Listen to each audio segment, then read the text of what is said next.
Aujourd'hui, en ce jour de la Toussaint, nous vous proposons une émission consacrée à Vladimir Dmitrievitch, né au ciel le 28 juin 2011. Nous l'avions rencontré l'année dernière à Paris. Vladimir Dmitrievitch, nous sommes ici dans la maison parisienne de l'édition L'Âge d'Homme, que vous avez fondée il y a presque 45 ans à Lausanne, où la maison mère, si on peut l'appeler ainsi, continue à fonctionner d'ailleurs. Aussi, vos activités se présentent comme une suite apparemment ininterrompue de voyages entre la Suisse et la France, et bien sûr aussi ailleurs. Votre vie entière et votre œuvre, l'une aussi fascinante que l'autre, semble être rythmée par ces déplacements incessants qui restent pour vous une façon démonstrative de percer, de surmonter et de déplacer les limitations et les frontières habituelles des hommes, du temps et de l'espace. Depuis que je les connais, les éditions L'Âge d'Homme me paraissent se situer par définition hors frontières. D'où sans doute le titre de vos entretiens récemment réédités, qui nous serviront aujourd'hui de feuille de route et que vous avez appelé « Personnes déplacées ». Dans le passage qui s'appelle « Chassé du paradis », vous parlez d'emblée de l'exil en écrivant « Mon premier exil date de notre déplacement de Macédoine à Belgrade en 1939. » Vous aviez donc 5 ans. Je l'ai vécu comme un véritable déracinement. Cela tenait en premier lieu au changement des couleurs auquel je suis extrêmement sensible. Je me suis senti rejeté dans ces ténèbres extérieures qu'il me semble depuis lors n'avoir jamais quitté. Je suis venu donc à Belgrade, qui est déjà une capitale, et puis je devais m'habituer à ce nouveau climat. C'est que, en général, dans toute ma vie ensuite, a été quelque chose qui s'est répété assez souvent. C'est-à-dire, de Belgrade, ensuite, je suis allé donc en exil, j'ai pris le chemin de sortir de ce pays qui a quand même gravement endommagé ma famille, avec le régime qui s'est installé. Je ne supportais pas la censure, inconsciemment de ce qu'on disait à l'école, de ce qu'on lisait, de ce qu'on devait lire, de ce qu'on devait dire. Donc, c'est une chose qui était tout à fait normale que je parte. Mais je ne savais pas ce qui m'attendait au moment où, à 19 ans, j'ai pris donc ce chemin d'exil. L'exil était quelque chose qui m'a toujours hanté. Beaucoup d'écrivains de siècles passés ont parlé de l'exil. Donc, je ne sais pas si inconsciemment je me suis un peu mis dans ce mouvement de partir et de voir ce qui se passe ailleurs, de témoigner de ce monde chaud, patriarcal qui était le mien, dans un monde qui était plus froid, comme vous disiez, et où les couleurs ont changé. Quand j'ai dit que les couleurs jouent un très grand rôle donc, dans ma vision du monde, et ces couleurs, c'est mélange aussi des attitudes humaines. Par exemple, j'ai toujours pensé que le monde en noir et blanc, qui était le monde avant la couleur qui envahit tout, est un monde tout à fait différent, sont différemment que celui qui se passe aujourd'hui. Donc, cette couleur, cette appropriation de ce monde extérieur par le sens, par les couleurs, a été toujours celui qui me mettait dans la position d'apprendre. Et je pense que le côté inachèvement qui était le monde d'un exilé, qui doit tout apprendre, la langue, les coutumes, la littérature, la façon de se comporter, était quelque chose qui était en moi déjà. C'est-à-dire, je n'étais pas surpris de me trouver tout à coup dans l'aéroport de Zurich, en atterrissant avec les faux passeports, et dans la littérature, et dans mon comportement général, je suis assoiffé de comprendre les lieux où je me trouve. Si je suis devenu éditeur, ce n'est pas, disons, par un goût d'un métier que j'ai ignoré, c'est tout simplement parce que j'ai voulu toujours dire à tout le monde, au moment où je suis devenu d'abord libraire ayant appris le français, de dire, mais mon Dieu, je viens d'un pays, d'une région et d'une religion que vous devez comprendre, que vous pouvez admettre, que vous devez admettre. Évidemment, je viens avec une corbeille de fleurs qui est moins intéressante, qui est un peu plus sauvage que la vôtre. Mais je dis, regardez comment nous sommes. Je suis devenu éditeur tout simplement en regardant les catalogues d'édition française, au moment où je suis devenu libraire. J'ai dit, il y a un échange tout à fait inégal entre le monde qui est le mien, donc je disais pour la Serbie et pour l'ex-Yougoslavie dans le temps, pour l'Europe centrale également, et j'ai dit il y a un échange inégal. Et cet échange inégal, je l'ai clamé dans la librairie où je suis devenu libraire. Voilà. Vous avez toute une partie de ce livre qui s'appelle « Le passeur ».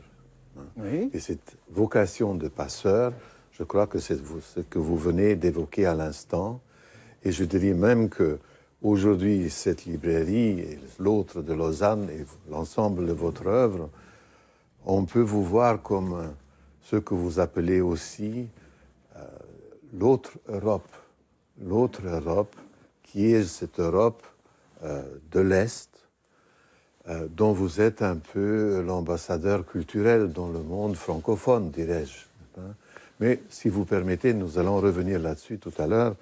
En attendant, je voudrais rappeler que pendant la guerre, vous dites qu'avec mes camarades, à partir de 1943, nous avons commencé de nous identifier à nos aînés dont nous entendions parler des premiers actes de résistance. Ainsi, nous préparions, nous, d'une certaine manière, à résister nous aussi. C'était dans l'air que nous respirions. Donc, nous sommes à Belgrade pendant la Deuxième Guerre mondiale. Oui. Effectivement. Sous occupation allemande. Sous occupation allemande, et on commençait de se forger intérieurement notre identité patriotique et nationale. Nos professeurs, et cela est resté quelque chose de très ancré en moi, nous ont donné les goûts de notre poésie épique. La poésie épique serbe était admirée par tout le monde, au moment où il y avait l'ethno-romantisme qui s'est développé au XIXe siècle en Europe, que ce soit Mickiewicz, Goethe, Schiller ou autres, ne parlons pas des Russes et de Pouchkine et des autres grands poètes. Je pense que nous avons eu une poésie homérique tout à fait semblable à cette poésie épique, forte et héroïque. Alors, ne pouvons pas nous donner des leçons d'histoire directes pendant l'occupation allemande. Nos professeurs, nos instituteurs, nos maîtres nous citaient la poésie populaire héroïque. Et je pense que ce décasyllabe qui était le nôtre est resté si profondément en moi que même aujourd'hui, je peux décrire un passage, disons même quelconque, de ce qui se passe autour de moi en décasyllabe, naturellement dans ma langue maternelle.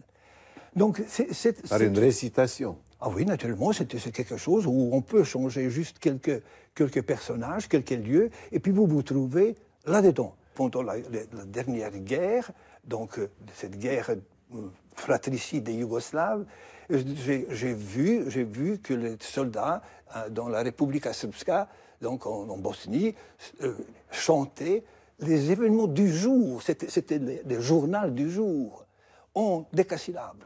Donc c'est quelque chose qui est très profondément ancré en nous-mêmes. Peut-être pour les Français, ça pourrait être équivalent au vers racinien ou donc au vers classique français. Mais chez nous, c'est quelque chose de vivant.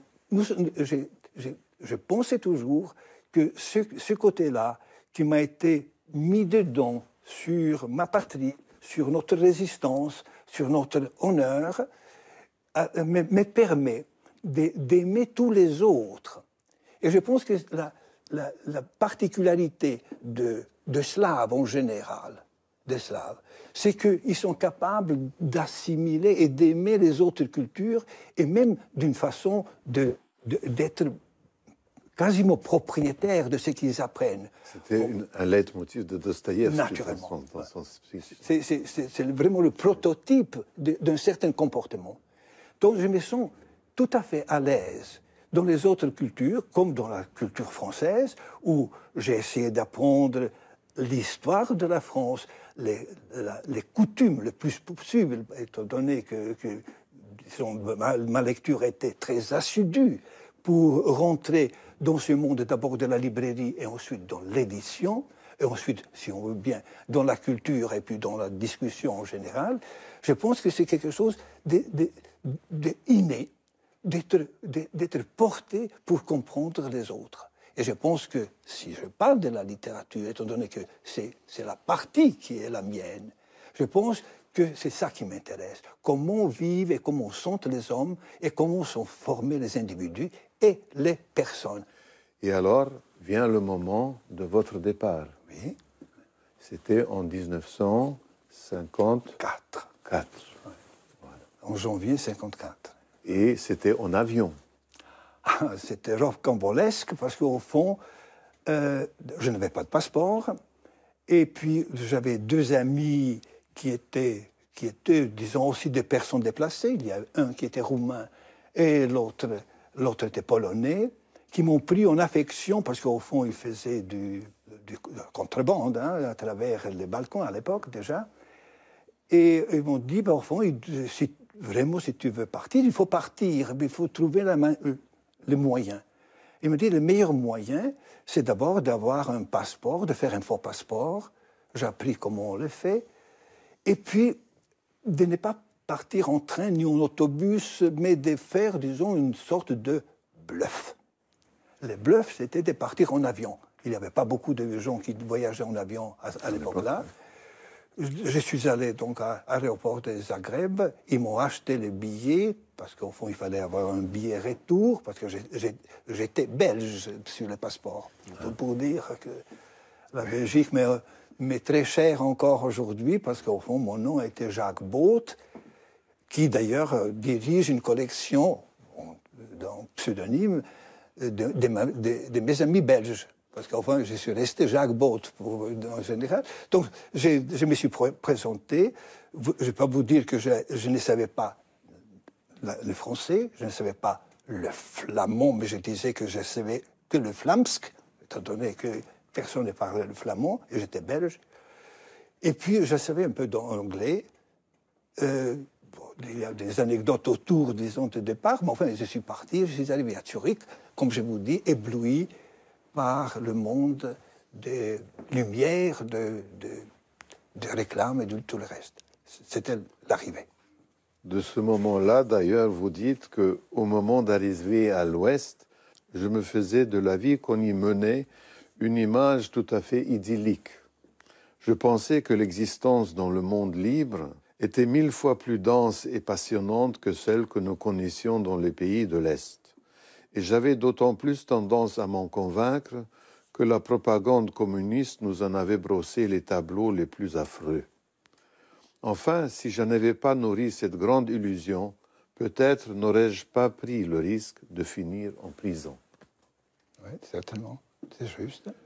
Donc ce départ était programmé, mais quand je suis arrivé, évidemment, j'ai vu un monde qui ne s'intéressait pas surtout aux exilés yougoslaves, étant donné que la Yougoslavie était un pays quasiment entre les deux mondes, et les Suisses, où je me suis présenté à la police fédérale, essayer, disons, de nous mettre ailleurs, disons, au Canada tout de suite ou ailleurs, et je ne voulais pas quitter l'Europe.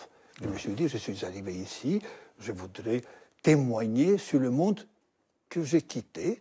Donc, je pense qu'on m'a regardé un peu comme un petit météorite qui a fait un chemin bizarre, et on m'a conseillé d'apprendre, je ne sais pas, des choses utiles, la comptabilité ou des choses pareilles, je ne parle pas leur langue.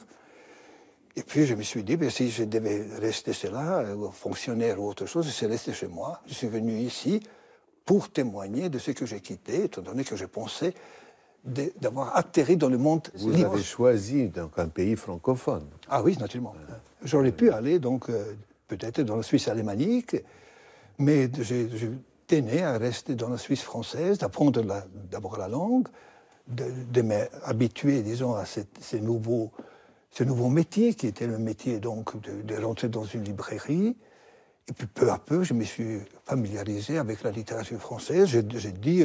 J'ai travaillé avec, je dirais, avec assiduité, avec frénésie pour rattraper les temps perdus. Et donc là commence votre vie, enfin,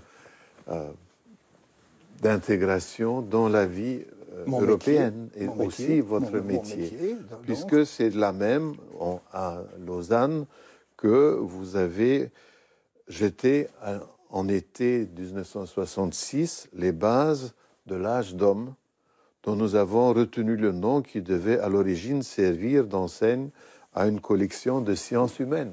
Oui, l'histoire, sciences humaines, et tout ce qui concerne, disons, les choses que j'avais ramenées avec moi et ce que mes amis ont déjà donné, tellement de choses importantes dans ma connaissance du monde. Oui. Donc cette notion de l'âge d'homme a été par votre œuvre même considérablement élargie, on peut dire, vers la philosophie, vers la religion. Je suis curieux, disons, et je voudrais apprendre des choses dans tous les domaines.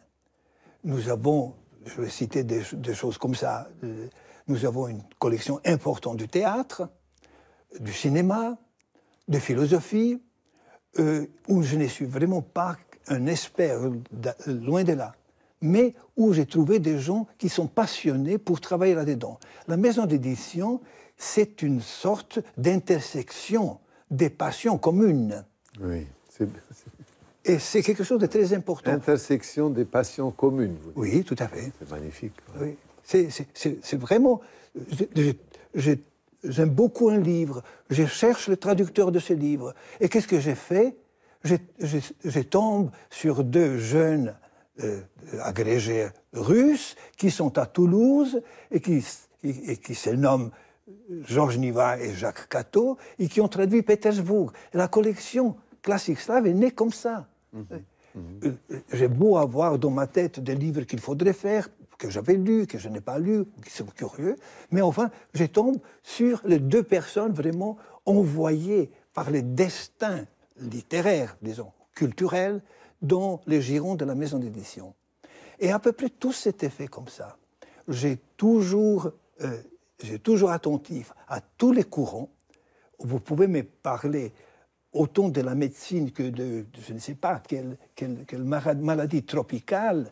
Si les livres n'existent pas, je suis déjà engagé de dire, tiens, on devrait le faire parce qu'au fond, c'est nécessaire pour sauver les hommes, pour cultiver les hommes, ou simplement pour savoir, pour dire comment les hommes vivent ailleurs.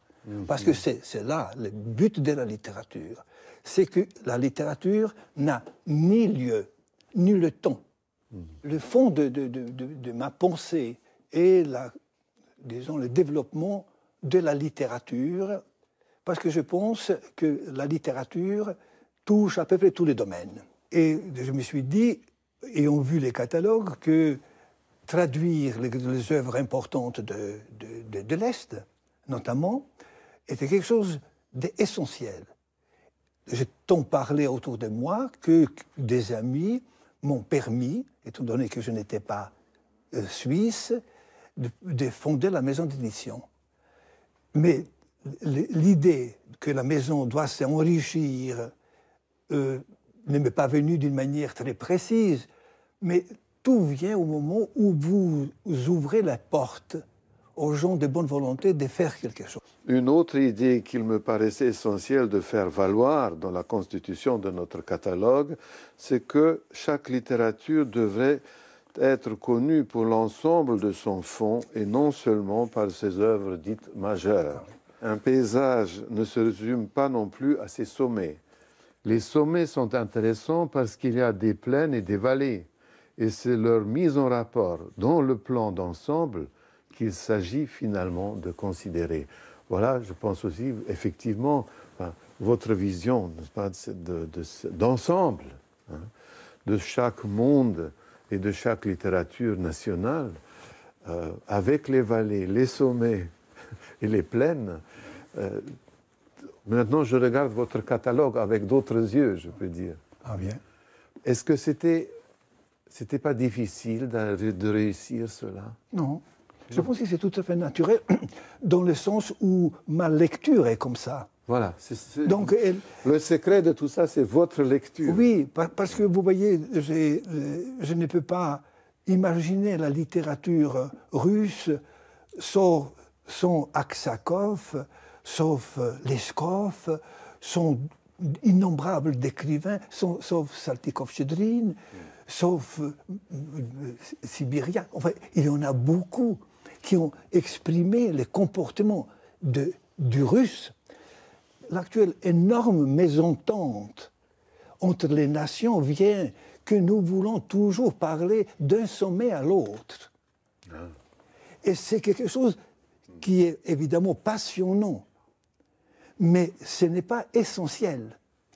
Parce que si vous ne connaissez pas les comportements du moujik russe ou bien d'artisans russes, si vous ne connaissez pas le théâtre d'Ostrovsky, connaissez comment s'est comportée une certaine bourgeoisie russe, vous pensez que la Russie n'a jamais eu la bourgeoisie, que nous sommes partis de je sais pas, de l'État. Directement aux ouvriers. Oui, exactement, aux ouvriers, et des ouvriers aux prolétaires, et des prolétaires aux révolutionnaires. Enfin, tout est faux.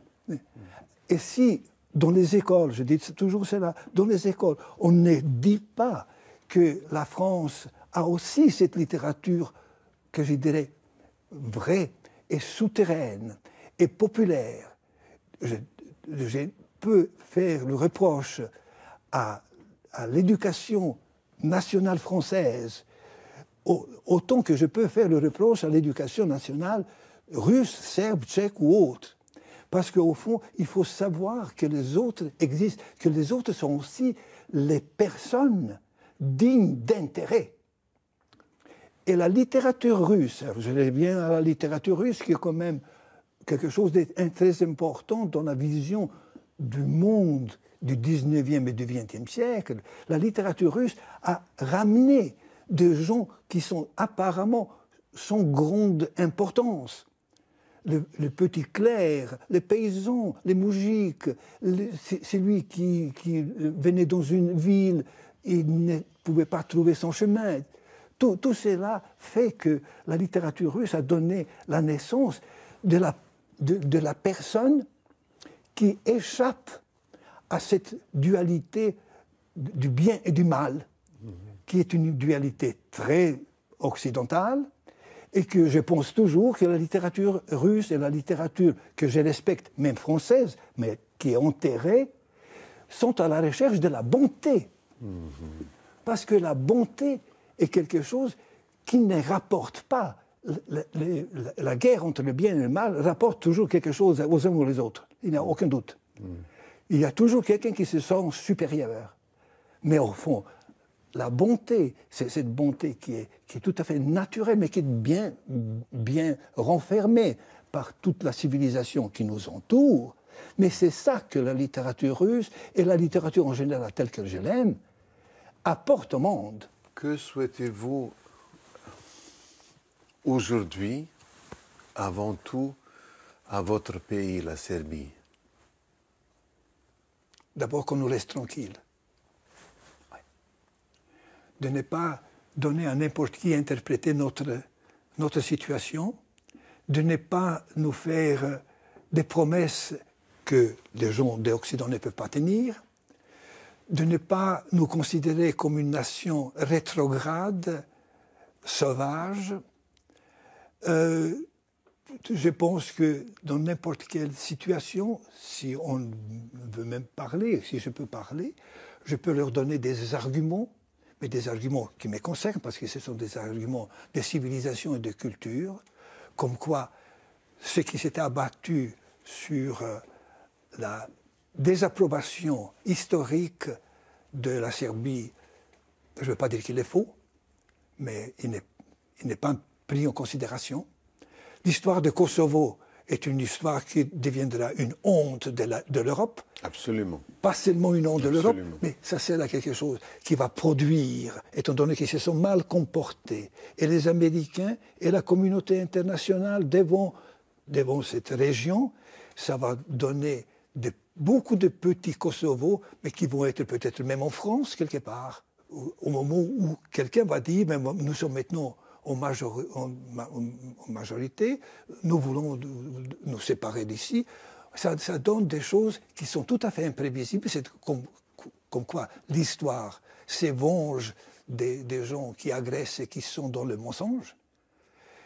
C'est pour ça que j'ai dit, ne faites pas trop d'interprétations, parce que toutes vos interprétations vont dans le même sens.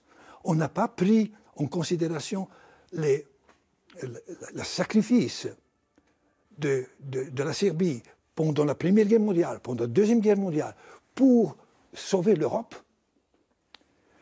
que ce soit d'une idéologie ou d'une autre. Je pense que si on ne prend pas en considération les choses si simples, historiquement si évidentes, on est sur une mauvaise voie, on laisse des gens, disons, à dire n'importe quoi. C'est la même chose. Et vous me dites ce que je souhaite pour la Serbie, c'est que tout simplement nos martyrs soient respectés, pas magnifiés. Je ne demande pas des réparations, je ne demande rien du tout. Je demande du respect. Comme je demande du respect, et Alexandre Solzhenitsyn l'a fait, du respect des innombrables martyrs russes. Parce qu'au fond, si on dit qu'il y a tel ou tel qui a souffert, c'est vrai. On peut toujours mettre des gens en premier plan, un peu comme les écrivains dont on parlait, et parler que d'eux. C'est une innombrable masse de martyrs inconnus. Oui. Et je voudrais faire, à côté de cette collection orthodoxe, des grands spirituels orthodoxes, faire de grands témoignages concernant ces martyrs inconnus, qui ont laissé de petites ou de plus longues confessions et des témoignages de ce qui s'est passé. Tout simplement pour voir ce que l'on peut endurer. Parce que c'est là le sens du martyr, pour savoir que nous pouvons aller dans les limites en défendant l'humain très loin. Et je pense qu'il faudrait leur rendre hommage, et je voudrais tout simplement pour nous, de nous faire ces dons du respect. Merci, Vladimir Dmitrievitch. Merci, mon père.